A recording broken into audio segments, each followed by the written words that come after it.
Por razones legales, les recordamos que las opiniones expresadas en este programa son responsabilidad de quien las emite. Habían peleas, las peleas iban cada vez a peor. Yo era consciente de que nada de eso estaba bien. El maltrato psicológico crónico es absolutamente devastador. Yo me perdía en él, en que no se enojara, en que no lo tomara mal. Yo volví a casa y le pedí perdón. Saqué fotos a mis heridas, me diagnosticaron un tumor en la cuerda vocal derecha de ver a su madre maltratada por una persona que ni siquiera es su padre.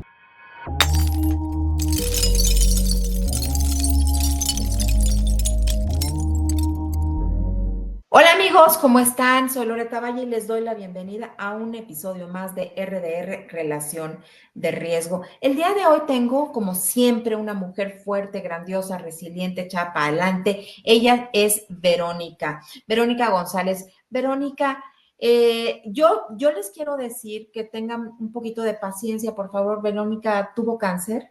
Y le cuesta mucho trabajo hablar. No es que esté hablando bajito, es que tiene que hacer un esfuerzo para poder platicarnos, ¿no? Y con toda la compasión y el cariño, vamos a escuchar a Verónica, que hoy va a alzar la voz. Verónica, bienvenida. ¿Cómo estás? Muchas gracias. Muy feliz de estar acá y poder compartir. Gracias, Verónica. A ver, Verónica, hoy vamos a platicar en específico de la relación que tú tuviste con un hombre, con una persona que tú consideras que es psicópata, y todo el abuso que tú viviste, pero para tener un poquito de contexto, tú eres argentina, te fuiste a vivir a España, pero tuviste una primera relación, un primer matrimonio con un hombre que se llama Claudio, ¿no? Brevemente explícanos esto y cómo acabas en España. Bueno, en la época que vine fue un poco antes del corralito, entonces había una situación económica bastante compleja y yo ya tenía a mis padres viviendo aquí.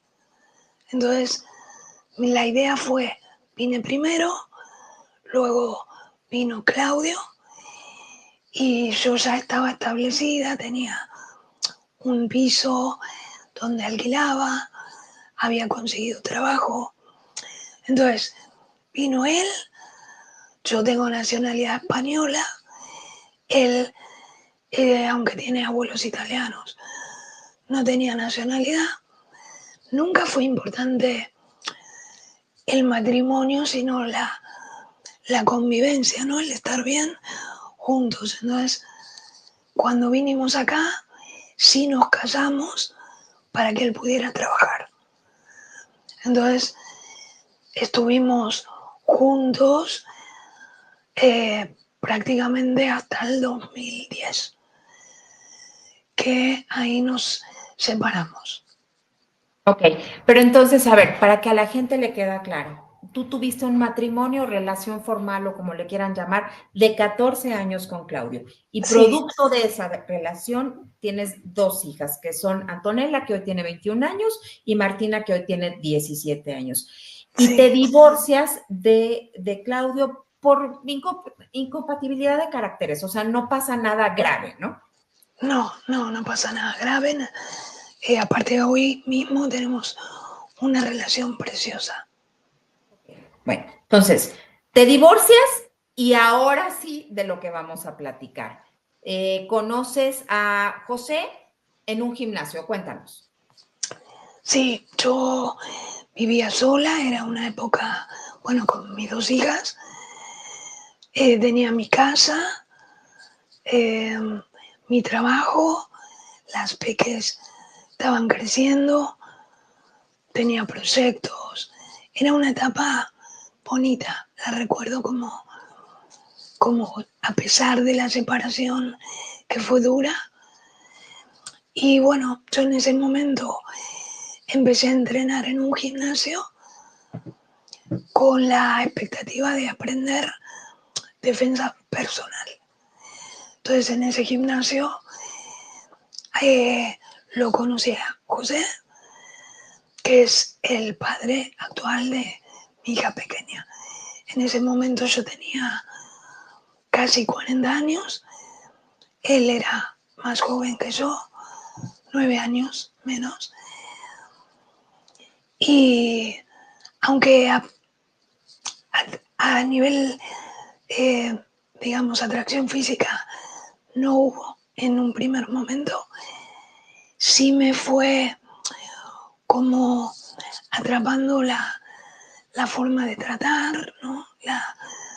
Me iba invitando a salir, iba quedando. Rápidamente quiso conocer a mis hijas, se fue como involucrando mucho, me fue presentando rápido a su familia. Él vivía solo, quería ser padre, bueno, tenía su trabajo, entonces fue todo muy rápido. Entonces, tú te enamoras de José. ¿Al cuánto tiempo? Porque dices todo muy rápido, pero para que a las personas les quede claro, ¿al cuánto tiempo empezaste tú a tener como una relación ya de noviazgo o formal con él? Solo conocí al año y medio y al poco tiempo de conocerlo, porque solíamos ir juntos al gimnasio y pronto empezamos a quedar. Y claro, tenía entonces 40 años. O sea, no es que con 15, no, uno va quedando y ya va formalizando, digamos, un poco más rápido. ¿Qué pasa cuando ya eres su novia? Bueno, yo era feliz en mi casa. Yo vivía acá en San Sebastián y no me apetecía irme, pero él quería que conviviéramos juntos. Eh, También quería que fuéramos padres. Bueno, debatimos bastante porque ya en la relación, ya incluso ese primer año, habían peleas fuertes o que para mí yo no estaba acostumbrada, ¿no? A ese nivel en ese momento de agresividad, ¿no? Eh, y había como un ruido, ¿no? Esas luces rojas que se ven una vez que lo analizas de afuera, ¿no? Claro, pero para que también a las personas les quede como muy claro, no había violencia física, más bien la agresividad a la No, que tú te refieres en ese momento era una agresividad, un abuso, una violencia emocional y psicológica. sí, era como, a ver, ¿cómo te explico? Más que agresividad, diría nivel de locura, porque no era como algo maduro, ¿no? Había como mucha atracción, luego ya sexual incluso. Entonces, creo que eso también eh, hizo que todo se fuera viendo como más bonito, ¿no? Y él era pues muy complaciente al principio. Entonces, él lo daba todo, te hacía sentir que nadie lo había querido como lo querías vos. Yo desde un principio me sentí muy especial para él. Y entonces vas eso, dando pasos, ¿no?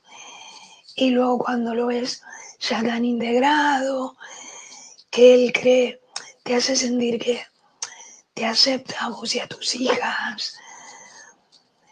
Pero yo veía que era celoso con mi ex, el padre de mis hijas mayores, ¿no? Ya veía cosas.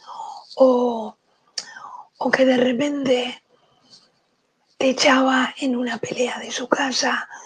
Pero claro, luego era tan romántico, tan complaciente, tan convincente a la hora de reparar, que era como, bueno, sí, iba como creciendo, pero luego también el nivel de manera de embaucar y de romantizar un poco el drama era muy bueno. Entonces ibas como entrando en una especie de espiral, ¿no?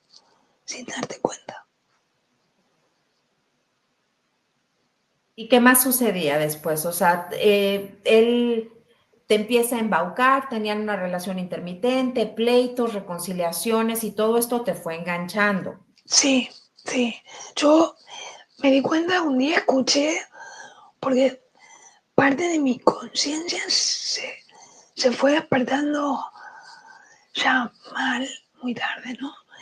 Pero me quedaron grabados muchos audios y vídeos que vi y recuerdo uno puntual donde la chica decía, yo estaba tan mal que en esas primeras citas, cuando él me trataba mal, en lugar de plantearme de irme, yo planteaba cómo ir y cómo hacer para que, si la cosa se ponía muy fea, yo tuviera forma de volver a mi casa. Porque eso me pasó. Entonces, yo primero dejaba que él me viniera a buscar en su coche y luego ya empecé a ir yo con el mío. Porque empezaba a pensar, si esto se pone feo, yo cuando iba sin coche tenía que ir, aunque fuera de madrugada. Él me echaba o me dejaba de hablar y yo me tenía que ir caminando porque no había bus, no había transporte público, no había nada. Entonces, y no vivo tan cerca, ¿no? Es a 20 minutos de coche. Entonces, ese nivel, ¿no? Te das cuenta cómo se va acoplando tu, tu problema, tu trastorno, tu debilidad en ese momento y el, los brotes, ¿no? de psicopatía y de narcisismo que ya se veían en los primeros encuentros. Entonces, bueno, la relación al final siguió, fue a más, hasta que me planteó irme a vivir con él. Yo lo retrasaba al punto de llegar a quedar embarazada buscándolo, porque a mí los niños siempre me gustaron y también me hacía feliz la idea de que él fuera padre, porque me, siempre me decía que a él lo haría muy feliz ser padre, que era su sueño y que había tenido muchas parejas, pero que conmigo era con quien quería tener ese bebé. Entonces, eso fue también bastante rápido, pero a pesar de eso, yo con 6 meses de embarazo todavía seguía viviendo en mi casa. ¿Qué pasó? Que Claudio, el padre de mis hijas mayores, se había quedado sin lugar donde vivir. Entonces yo le dije, bueno, estoy de 6 meses, ya me tengo que ir, vení vos y yo me voy. Y fue así como se quedó en la casa que pagábamos a medias. Y yo me fui con José, de 6 meses. El embarazo, las peleas iban cada vez a peor. Yo tuve mucho abuso emocional, mucho maltrato psicológico que luego le fui identificando y poniendo nombre, como lo que llamamos luz de gas, o ghosting, ¿no? Era su herramienta preferida, dejarte de hablar y tratarte de loca, ¿no? Entonces es como que vas perdiendo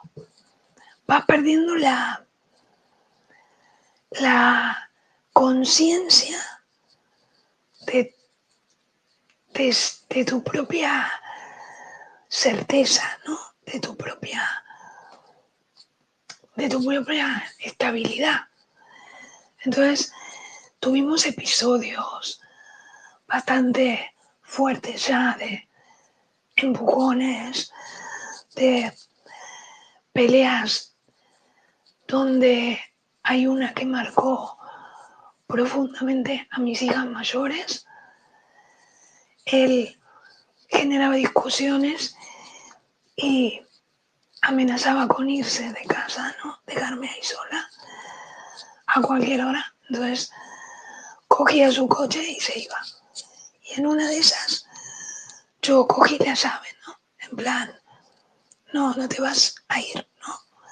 Vamos a hablar de esto.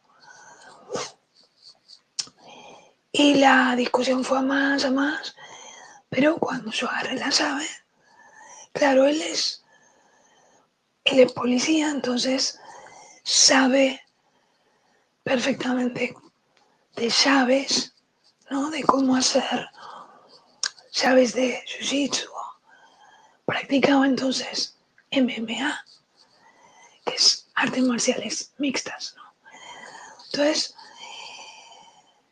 bueno, me hizo una llave, me tiró al piso para sacarme la llave de la mano de su coche. Y yo fue la primera vez que creí que me iba ¿no? Que me iba. Y no lo pensé, no pensé las consecuencias y grité pidiendo auxilio. Y claro, con el resultado de que mis hijas pequeñas todavía en ese momento me escucharon y bajaron y nos vieron. Lo vieron a él arriba mío y entonces yo me puse a llorar, él agarró las llaves y me insultó y me dijo ya estarás contenta y se fue. Claro, ¿cómo da vuelta eso, no? Porque lo lógico hubiera sido coger a mis hijas y pirarme, ¿no? E irme de ahí. Pero no fue lo que hice. En ese momento traté de consolar a mis hijas. Durante toda la relación traté de cubrirlo, traté de ocultar, de disimular, de que nadie se diera cuenta de quién era y de lo que estaba pasando, ¿no? Tampoco entendía por qué lo hacía hasta que salí de la relación. Yo era consciente de que nada de eso estaba bien y quería profundamente a mis hijas.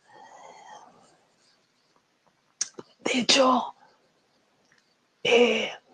esa relación no llegó a matar físicamente, pero sí generó muchas veces pensamientos suicidas en mí. Y básicamente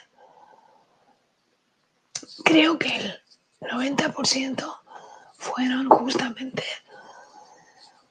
por la culpa que sentía que le estaba generando a mis hijas tanto dolor. Y mi incapacidad de no poder irme. Era como, si me voy mal, si me quedo mal, creo que lo mejor sería morir, porque de esa manera mis hijas ya no tendrían que no solamente no soportar este sufrimiento, sino no tener esta mamá, ¿no? Entonces, era demoledor desde, bueno, la cosa no se calmó con el embarazo, ni mucho menos. Tuvimos episodios en los que yo aluciné estando embarazada, forcejeando, episodios de apalearme el coche, de tirar la ropa por la ventana, de tirar el móvil mío y pasar el coche por encima. Cuando nació Izaro, la cosa fue peor. Peor porque empezó a hacer diferencias entre mis hijas, no hijas de él, y la hija de él. Mis hijas ya eran mayores, entonces empezó a ponerme entre la espada y la pared con ellas, al punto de llegar de trabajar y estar yo viendo una peli con mi hija mayor y él decirme, bueno, me voy arriba, ¿venís o te quedás? Y se iba arriba y se ponía la misma peli, pero él me tenía que hacer elegirlo a él antes que a mis hijas. En ese momento, porque tú dices que ya eran mayores, mayores, ¿cuántos años tenían? Porque todavía eran menores de edad. Menores de edad, pero mayores a nivel, ya eran muy conscientes. Al punto de que Antonella a los 13 años se fue de casa. Se vino a Se fue vivir con su papá. con Claudio. Ok. Sí, no lo aguantó. De la competencia que había entre ellos dos, o ella o yo. No, y aparte no aguantaba verme así, porque yo siempre fui una mujer. Yo es que me desvanecí, me desintegré. Por eso te digo que el maltrato psicológico crónico es absolutamente devastador. O sea, yo me perdía en él, en que no se enojara, en que no lo tomara mal, en que me escuchara, en que me entendiera, en que me creyera, en que... Y me podía pasar horas en el móvil escribiendo WhatsApp, llegando tarde al cole de las chicas, llegando tarde a mi trabajo. Me iba llorando a mi trabajo, me iba a un cumpleaños familiar sola, porque a último momento me castigaba sin venir. Y aparecía yo toda demacrada y me encerraba en el baño a llorar. O sea, no, era un zombie, era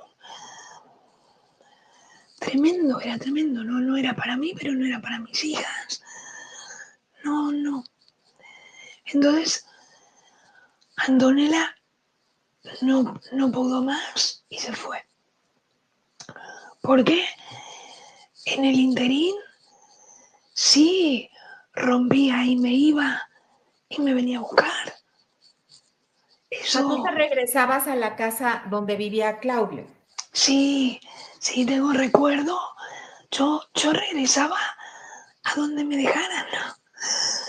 Porque no duraba más de un día fuera de casa. Él enseguida venía, era insistente, pero volvemos a hablar. Yo decía, no puedo, mira, ahora qué le digo a mis hijas, esto no es normal, esto que vivieron, no puedo explicarlo. Sí, pero yo te ayudo, yo te acompaño, hablamos juntos, les decimos que sí, bueno, tenemos carácter, pero en el fondo nos queremos. Entonces, es como que, y vas, ¿no? Y en el camino vas, cada vez el umbral de violencia va increciendo, ¿no? Entonces, tuve episodios tremendos de acá tenemos monte cerca, entonces de ir sola con su coche y él y Sharon ni siquiera caminaba, ¿qué te voy a decir? Meses. Y de repente provocar una discusión surrealista en el medio del monte, de la nada, porque todas las discusiones eran de la nada y surrealistas. Y de repente me dejaba de hablar y yo ya me venía abajo y empezaba a ir detrás y él se iba increciendo. Entonces era una dinámica horrible. Entonces él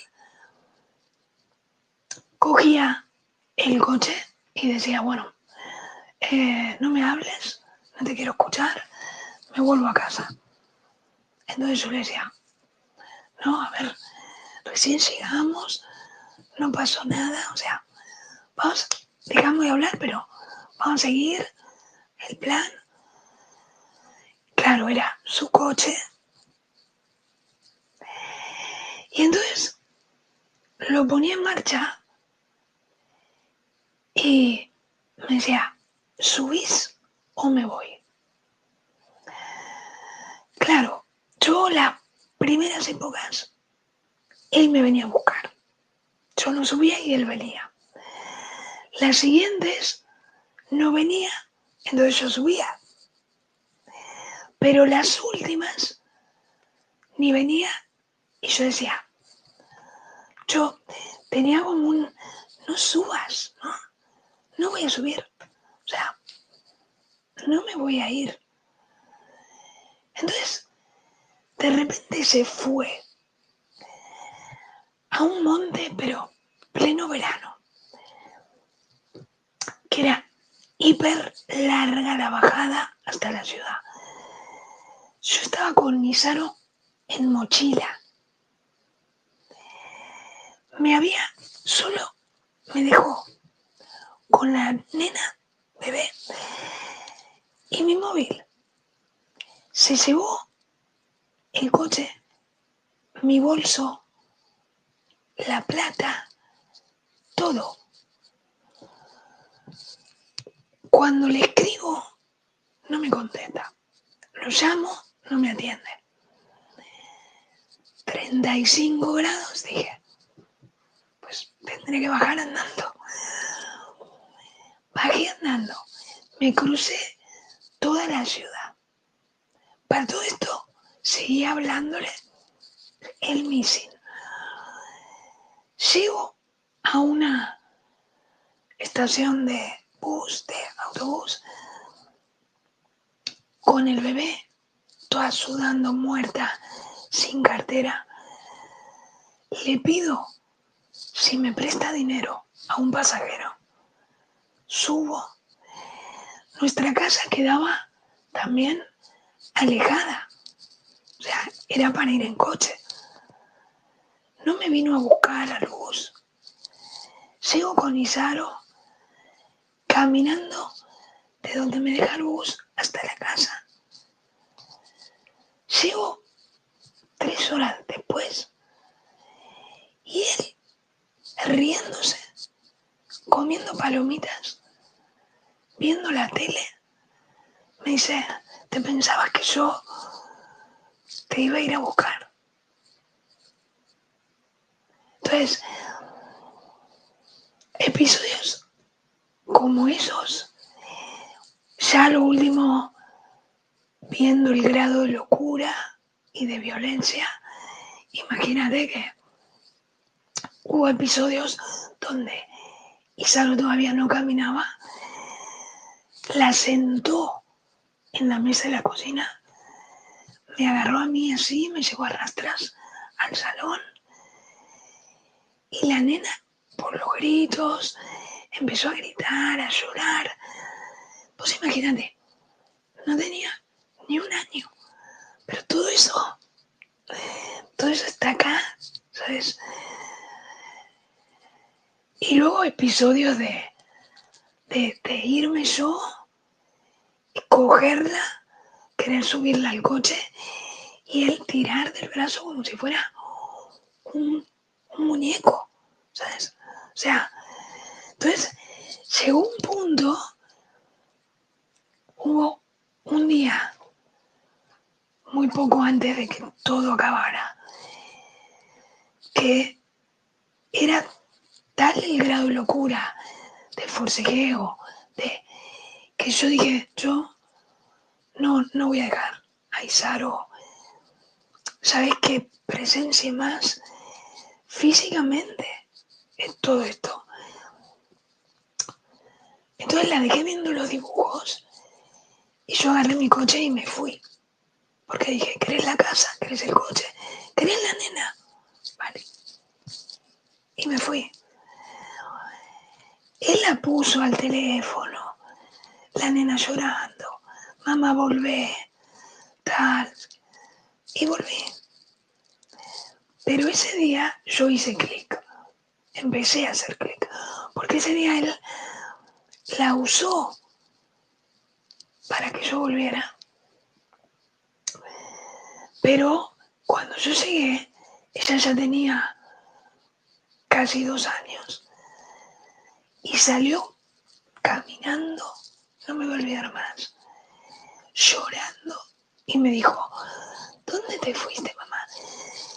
Nunca más me dejes acá sola. Cuando te vayas, llévame con vos.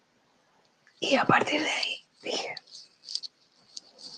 bueno, sí, o sea, sí. Y la siguiente vez que me fui fue a un centro de acogida con una denuncia y me la llevé, claro. Y tus otras dos hijas, o sea, Antonella y Martina, ya estaban viviendo con Claudia. Martina no. Martina Martina, estaba contigo. Martina, además te voy a decir que las dos se quedaron con mucho trabajo terapéutico. Y es el día de hoy que todavía me hacen preguntas y no quieren hablar de muchas cosas.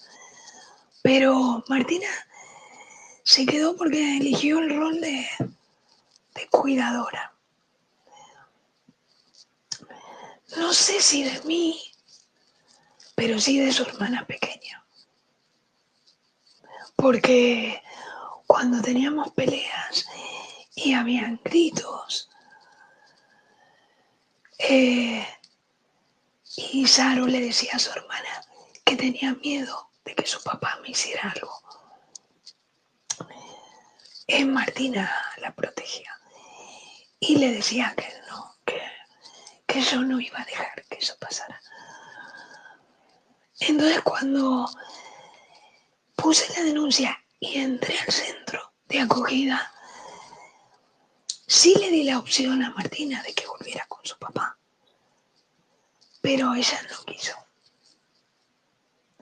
Entonces estuvimos 3 meses, el máximo que podíamos estar, en una habitación las 3. Estuvimos, yo lo recuerdo como un periodo durísimo.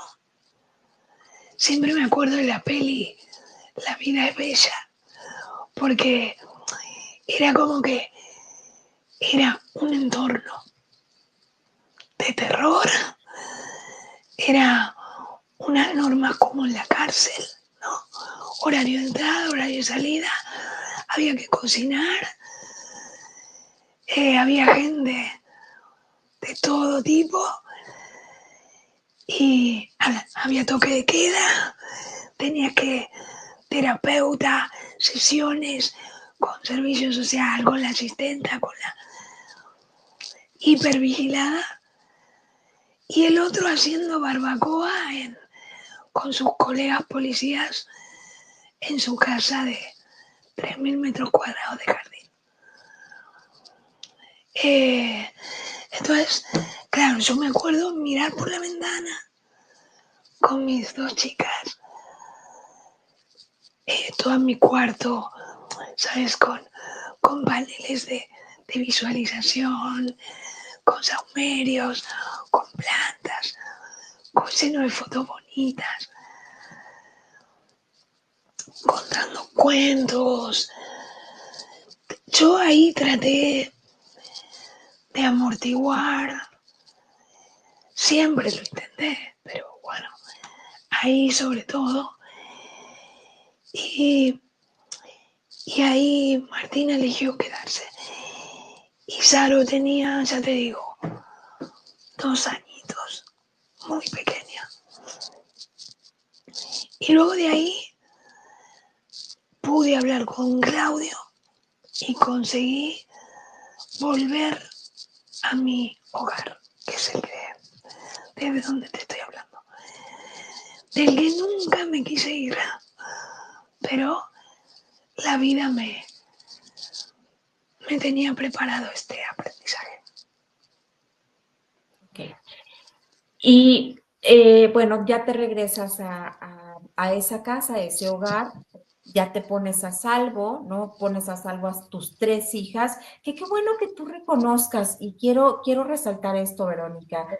A ver, a veces, cuando nosotros sufrimos violencia, estamos tan confundidas que no nos damos cuenta de lo que está sucediendo. Estamos inmersas en una espiral, como lo dijo Verónica, que yo le llamo la espiral del riesgo, en donde recordemos que hay 5 mecanismos de defensa de la mente, ¿no? Y entramos en un círculo vicioso que es el refuerzo intermitente, te doy pero te quito, la disonancia cognitiva, que es cuando estamos tan confundidas y entonces evadimos, minimizamos o negamos los eventos. De ahí viene la vinculación por trauma, donde cuando nos piden perdón, bueno, pues entonces creamos una conexión más fuerte con el agresor, con el rol amenazante, y caemos en dependencia afectiva, emocional, etcétera, y caemos en un estado de indefensión aprendida, ¿no? Que es donde dices, es que ya no me quedan más recursos. Incluso tú estabas hundida tanto en esto, Vero, que tú estabas en un sinsentido de vida, ¿no? Que decías, mejor dejo de existir, porque no veías cómo salir. Y entonces, por eso, tu hija, Martina, toma el rol de protectora, de salvadora de tu hija, Isaro, porque no veía tampoco cómo poder salir de esto. Qué bueno que tocas fondo y que te vas a este centro de acogida y regresas a este hogar. Cuando tú regresas a este hogar, ¿qué es lo que sucede con José? Bueno, Digo, porque no creo que ahí la dejó, ¿no? No, pero aparte me salté un capítulo importante. Yo, si no hubiera sido porque de repente creo que planifiqué un episodio que no tuviera retorno, yo probablemente no sé cómo hubiera seguido. Se me hacía tan difícil salir viendo lo tremendo que era todo, que ya organicé, porque bueno, yo sinteticé por el tiempo, pero hubo triangulaciones, chantajes con compañeras de trabajo, con las que había tenido... Triangulaciones te refieres a que te comparaba ¡A con otras cuernos! personas. No. Ok. Bueno, entonces hubo infidelidad. Sí, hubo infidelidades repetidas. Y te lo hacía saber para que tú te hicieras, te Sí, eran sintieras compañeras insegura. de trabajo, claro. Entonces me recordaba que volvían. Entonces, claro, yo detonó, porque la última vez que lo pilló mintiéndome que iba a quedar con una chica, se me ocurre encararlo, ¿no? Darle la oportunidad de que me diga la verdad. No elige decirme la verdad. Se la muestro a través de su móvil y ahí con las pruebas evidentes siguen consiguiendo salir por la tangente. Entonces hizo lo que hace siempre. Se arregló, se perfumó y cuando se subió al coche yo me puse adelante, como hice muchas otras veces, para no dejarlo salir. Y me puse a llorar, a decirle que por qué hacía eso, que si él quería estar con otra chica, yo ya me había ido, ¿por qué no me dejaba ir? ¿No? Yo quería entender el nivel de locura, desde mi propia locura. Entonces era imposible. Entonces, claro, hice todo lo que a él le desquiciaba. Que no lo dejara salir, que le obstruyera el paso, que le increpara con preguntas, que le pusiera la evidencia. Entonces, ese día fue tremendo. Ese día llegó a arrastrarme de los pelos por el asfalto.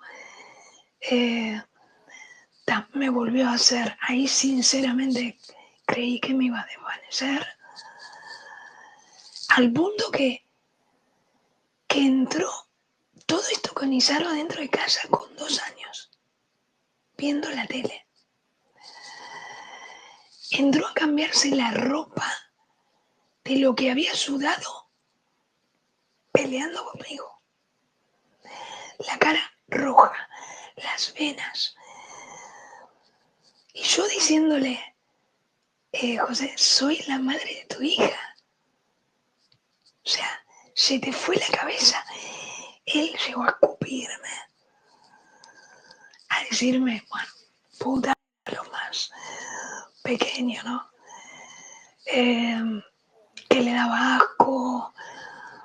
Pero ahí ya fue a buscar sogas para atarme. O sea, Oh. sí, me tiró al piso, se paró, me pisaba la tripa. Luego entraron unos vecinos, porque lejos me tapó la boca. Pero es tremendo, porque cuando él... ¿Cómo acabó este capítulo de locura? Yo diciéndole, lo único que quiero. Porque él dijo, ¿qué necesito hacer para que me dejes ir? Y yo le dije, que me des un abrazo. No sé. Me abrazó, subió al coche y se fue con la chica.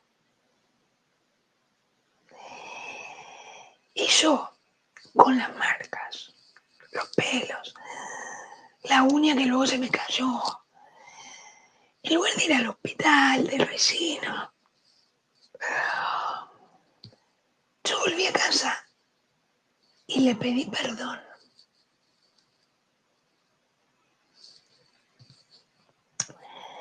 Entonces, ¿qué pasó?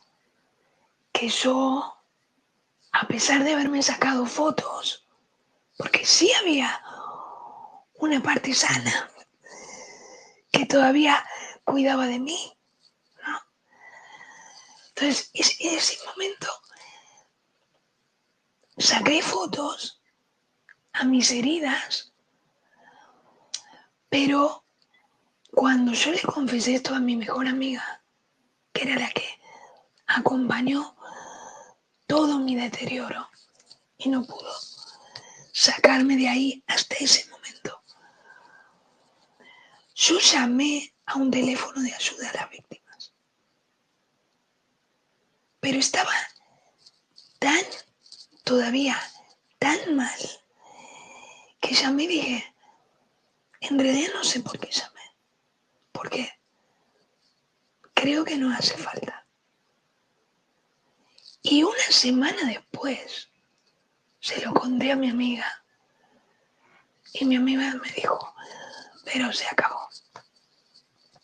Entonces planeamos una salida, alquilamos furgonetas y con mi hermana, mis sobrinas, amigos, fui una tarde,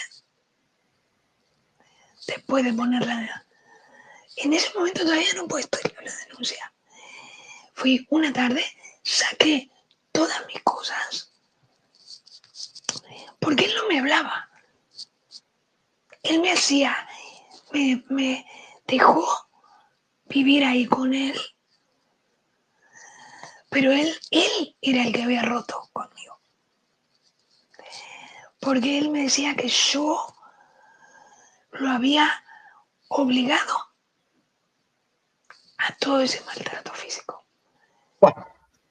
Y que yo había sacado una versión de él horrible que nunca había hecho y no quería saber nada más conmigo. Y me dijo, porque era bueno, y se paseaba desnudo por la casa y buscaba provocarme, pero yo en otro cuarto. Y la chiquitita en esa época lo escuchaba subir al padre, cerraba la puerta. Fueron días tremendos. Esa semana saqué todas mis cosas, las traje a la casa donde vivía Claudio y puse la denuncia y me fui al centro. Y luego pasaron esos 3 meses, hablé con Claudio, volví a la casa. Y luego Claudio, como estaba con pareja, al poco tiempo él se fue. Y yo, exactamente al año de la denuncia, me diagnosticaron un tumor en la cuerda vocal derecha, lo masculino. Bueno, toda la simbología que representa, ¿no? El no poder hablar. Y un tumor que te voy a decir más, Loreta. Mi otorrino venezolano, un chaval maravilloso, lo pisó de casualidad, porque yo estuve un año casi afónica, de otorrino en otorrino, con malos diagnósticos, malas praxis, hasta que en urgencias este chico descubrió este tumor que es típico en hombres mayores, bebedores, fumadores. Para nada mi perfil. Yo no fumo ni bebo. Entonces, cuando me hizo la biopsia, me dijo, pero sí es cáncer, pero o sea, hicieron un comité de oncólogos porque no podían creer, o sea, fue un caso muy raro, pero yo ya sabía, para mí no era raro, era predecible. Por supuesto, tantos años sin hablar, tantos años guardando tantas emociones que, pues, esto tuvo que salir. Las emociones cuando no se gestionan, entonces se estancan y ese estancamiento nos provoca enfermedades. Aparte recuerdo a Enrique Corbera cuando en un vídeo lo escucho decir, el cáncer aparece un año clavado, se manifiesta un año posterior a un episodio traumático. Claro, la denuncia. O sea, cuando el cuerpo se relajó, la célula cancerígena se empezó a expandir. Así es, totalmente de acuerdo con eso, ¿no? Y bueno, entonces, afortunadamente, te quitan este tumor, ¿no? No, no era operable. Entonces si no funcionaba el tratamiento, había que hacer traqueotomía. Y para mí era, no sé qué prefería. Pero bueno, sí, afortunadamente. Y yo creo mucho en el trabajo personal. 100%. Sí, sí, tuve desafíos muy grandes de tomar la enfermedad con amor, de aceptar y sobre todo comprender que no era un castigo, ¿no? Sino que traía un regalo. Entonces cuando yo conseguí ver ese regalo, afortunadamente, sí, llevo limpia más de 4 años. Sí, sí. Maravilloso, maravilloso. Y además de todo, de que llevas limpia, más de 4 años, no nada más es la limpieza de aquí, ¿no? Es la limpieza del alma, de tu Sí, ser, es que has logrado resignificar la historia, como tú dices, completamente. sanar las heridas, has logrado poder, integrar tu ser, etcétera, que eso es maravilloso, maravilloso, Vero. Y Sí, estás con tus hijas, hoy en día estás tú con tus 3 hijas y tus hijas están trabajando también para poder sí, resignificar. sí, ellas tuvieron un trabajo también muy, muy grande porque, ya te digo, las mayores tienen el añadido de ver a su madre maltratada por una persona que ni siquiera es su padre, ¿no? Con edades más grandes, con un mayor nivel de conciencia. Y te voy a decir más, la mayor, porque esto es como una piedra que se tira en la ola del mar, ¿no? O sea, esto sigue expandiéndose, para bien y para mal, porque todas tenemos un trabajo acá pendiente. Entonces, ahora lo que le duele, por ejemplo, a la mayor es ver que su hermana pequeña está sufriendo, pero está siendo acompañada y sostenida por una mamá sana, fuerte y que le da herramientas. Entonces, ella se sintió huérfana, porque si bien tengo una relación maravillosa con Claudio, Claudio tiene un perfil un poco infantil, inmaduro, a la hora de sostener emocionalmente. Entonces, cuando yo sufrí todos estos años de violencia, Claudio no pudo sostener a mis hijas mayores como necesitaron ser sostenidas. Entonces fueron huérfanas de madre y padre, en cierta forma. Emocionalmente, sí. Sí, en cambio, Isaro no tiene esa desgracia, digamos, ¿no? Ese añadido. Y eso para Antonella, que aunque tenga sus ahora 21 años, veo, ¿no? Ese, La esas, carencia. sí, esa incomodidad cuando hablo de cosas que le pasan a Isaro, esa falta de poder conectar, ¿no? Desde otro lugar, porque ellas todavía tienen un camino. Fue muy fuerte para las mayores, muy fuerte. Y si bien yo me impliqué completamente, porque con la mayor luego tuve un trabajo tremendo para recuperar mi autoridad de madre, ¿no? Que la había perdido completamente a una edad tremenda de 12, 13, 14 años. Y eso fueron 2 trabajos añadidos, ¿no? Que el cáncer, por eso te digo que cuando uno logra entender que esto es como un videojuego y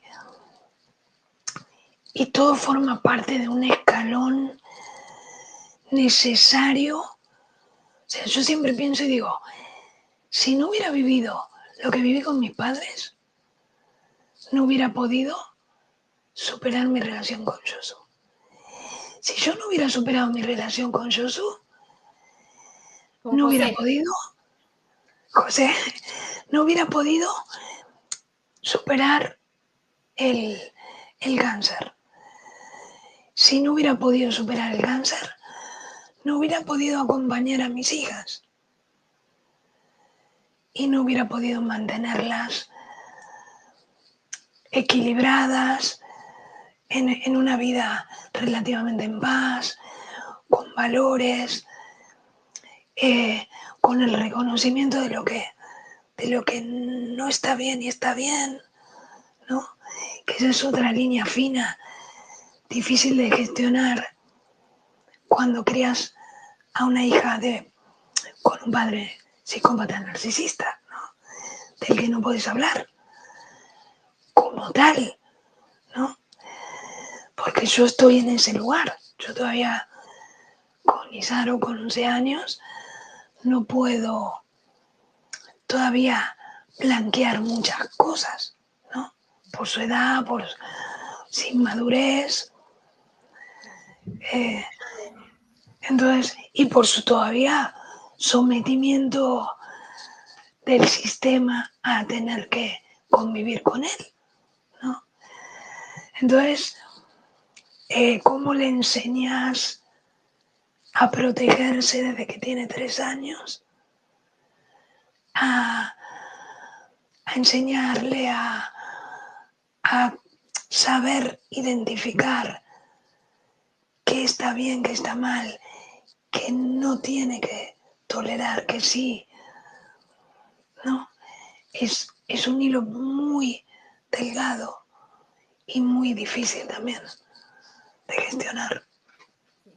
La verdad de las cosas es que las mujeres, y los hombres también, pero en este caso las mujeres que nos casamos con psicópatas o las mujeres que se han casado o tienen hijos con borderlines, o sea, con cualquier trastorno de la personalidad, Sí. me refiero, pero sobre todo psicópatas, sociópatas y narcisistas, Sí. que es el grueso que yo le digo depredadores sociales. Cuando el papá es un depredador social, es muy complejo poderlos educar y poderles poner los límites y darles las herramientas necesarias en donde ellos puedan proteger su bienestar físico, mental y emocional. Por supuesto que sí. Y obviamente nosotras como mamás, pues tenemos también muchísimo trabajo que hacer, porque primero nos tenemos que sanar nosotros y después podemos ayudarles a sanar a ellos, ¿no? Pero hasta el momento, Verónica, todo lo que nos estás diciendo, Vero, tú estás haciendo un buen trabajo. Y obviamente todavía hay más trabajo que hacer con tus 3 hijas, por supuesto que sí. Y ojalá que este episodio le sirva de herramienta a muchas mujeres, muchas otras mujeres y hombres también, que puedan ver cómo es que vamos cayendo en esta espiral y cómo nos vamos desdibujando, cómo se nos va quebrantando la voluntad, cómo nos vamos fragmentando como seres humanos y que desde esa posición sentimos que no tenemos recursos para poder salir, pero que sí los hay. Sí. ¿Qué mensaje le darías, Vero, tú un último mensaje a todas estas personas que están viendo, a todas estas mujeres que hoy te están viendo y que se sienten que quieren dejar de existir porque sienten que no hay recursos? Mira, el sistema se ve difícil cuando estás dentro y me animo a decir que se ve incluso muy difícil apenas salís, porque el entorno no ayuda, te seguís viendo juzgada, te seguís viendo culpable, te seguís sintiendo incomprendida, pero es vital atender cada pequeña señal que se nos va mostrando en la relación desde el inicio y básicamente centrarnos en que nosotros vinimos a esta vida a ser nuestra mejor versión, a disfrutarla, que ningún vínculo, incluso familiar, ¿no? Porque hablando de narcisistas, psicópatas, podemos tenerlos padres, madres, hermanos, hijos. El vínculo tiene que ser un vínculo de paz, un vínculo que te permita ser vos, que te haga sentir tranquila, y cada vez que hay esos pequeños ruidos hay que atenderlos desde un principio, atenderlos, porque no estás sola, hay un montón de gente. Uno cree que es el único cuando lo está viviendo, que todo alrededor es maravilloso, todas las relaciones que están alrededor, que nadie hubiera caído como caíste vos, y no es verdad, no es verdad. Esto le puede pasar a cualquiera, no tiene raza, no tiene nivel intelectual ni económico, no va con la gente sumisa y poco con las empoderadas. Entonces es muy importante dejarse ayudar. Yo creo que es lo que a mí me faltó, lo que si yo ahora pudiera volver atrás, cogería la mano de muchas personas que sí estuvieron ahí y no pude ver, ¿no? Claro. Es algo importantísimo. A ver, no estamos solas como personas. Esto le sucede a cualquiera.